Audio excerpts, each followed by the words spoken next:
Nigerians. Of course, sir. We're just saying, you know, can we have some names? That's all we're asking. We already know you, Chief Ikeagwuonu. Who are the other people with you? You know, it always comes up as an idea. Maybe they will meet somewhere. Do you want to mention the names of the other people who came together to form this particular party? Okay. Ikeagwuonu is there. Huh? Ikeagwuonu is there. Barrister Balogun is there. Benedict Dennis is there.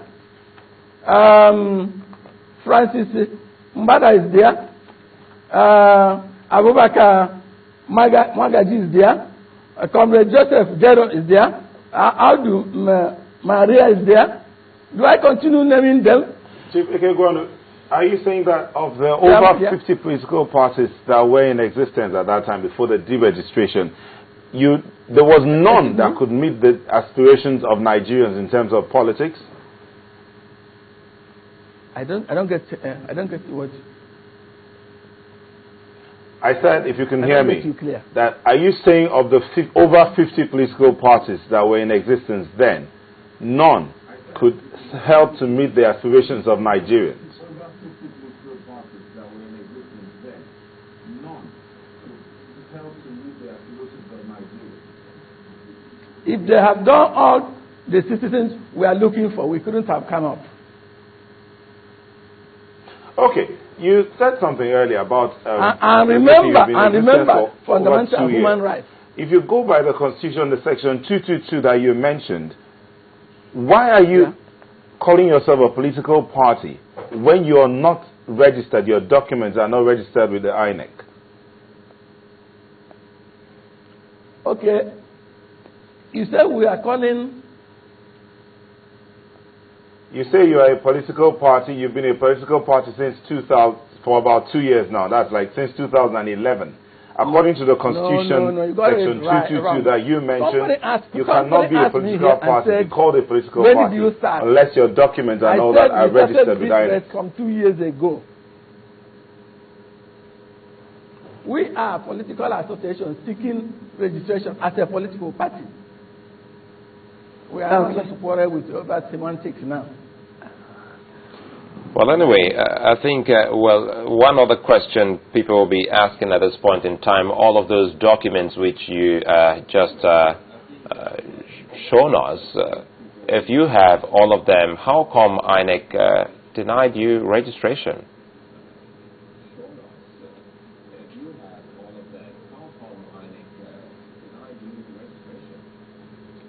That is what we are saying, that there is money exchange hands. Because otherwise, the merger group wouldn't have been marching on step to step. Whenever we submit document, before it's 2 hours, they have it. And when we get information that so thing is to be written, before it's gotten to us, they have gotten it. And you know that in this country, there are people who believe that they are Mr. Fix. They can fix anything, they can buy anything. So we are denied this registration. It's like black marketing. But unfortunately, this black marketing has failed because we are not going to take it. Well, you also mentioned Lagos Mafia, and you also talked about some other people. Perhaps you could expatiate more. Who are those you call Lagos Mafia that have actually infiltrated INEC?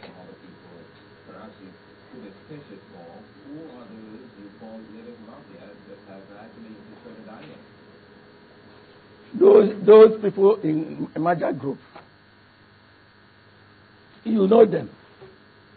No, I mean, I don't know. And every Nigerian knows them. Oh, in other words... the important thing is, I want to state here, is that whether there is kangaroo policy or aberration of the Constitution, I want to say that anybody who thinks by denying us this registration at this point in time has thrown the door open for anybody to take our party or to take our name or to take our acronym. Is showing, displaying complete arid naivety. Somebody is going to be seen as a greenhorn in a race like this. The race has just started. Well, since you because say already we have set up a 20-man legal, a team of 20 lawyers, which, as I'm talking to you, under hours now, we leave this place for a secluded place to go and brainstorm on the next approach. And the next approach definitely is that they are going to follow our mandate. That is, bring out the best way to register our protest. Because I know that Section 79 of the Electoral law, which gives INEC the power to register or not to register, also gives us power to seek judicial review of this process. And that we will do. And this same section said this objection must be raised within 30 days from the day of receipt of the information not to register us. And we have gotten prepared to do that. We are not threatened. We are not going back. So anybody who thinks that we are doing this, it has frustrated us. We must continue until the Supreme Court tells us that what we have here is no address. Well, perhaps now that you're here, you can react to the news that made the rounds, some days ago, about a young lawyer who claims that your party hired him to write the briefs, with the aim of scuttling the ambition of the All Progressive Congress.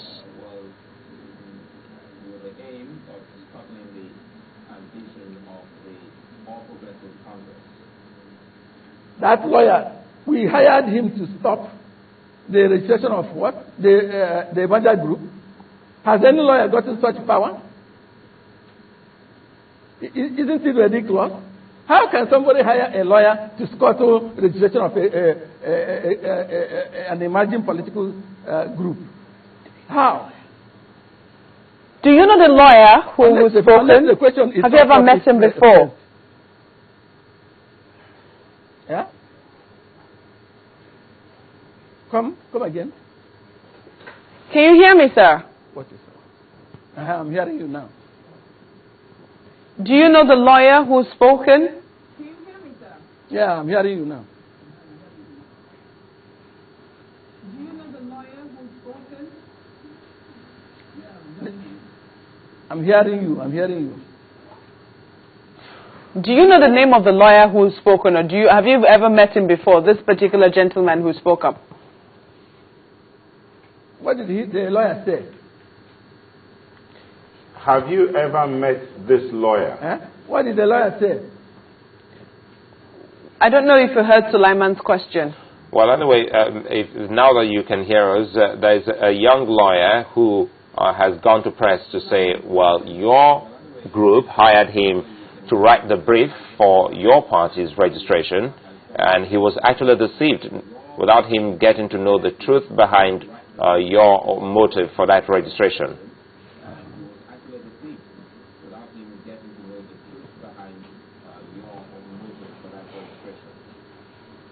And you call anybody who said this kind of a thing, you still call him a lawyer. You still call him a lawyer. That he was asked to write a brief, and he didn't understand the brief, and he wrote. Well, that is not my headache. We have a legal department that we asked to get somebody to write the initial application. The Constitution didn't even say that the application or intention, letter of intent, must be written by a lawyer or by a layman. We just wanted to be meticulous. The Constitution didn't talk about anybody writing for anybody or any. No. But the important thing here now is a legal division was asked to handle the question of writing a letter of intent.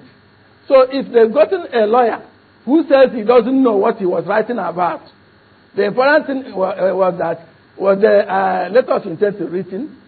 If it was written, and we hired him, and he's a professional, and he's even disclosing business of his clients, that is not for me to look at. But well, anyway, I don't believe that do you have evidence? You say you have a meeting, and he wrote the thing, and maybe collected his fees or something. Then at the other end, He turns around to say that he's going to radio to talk about having deceived to write a brief. My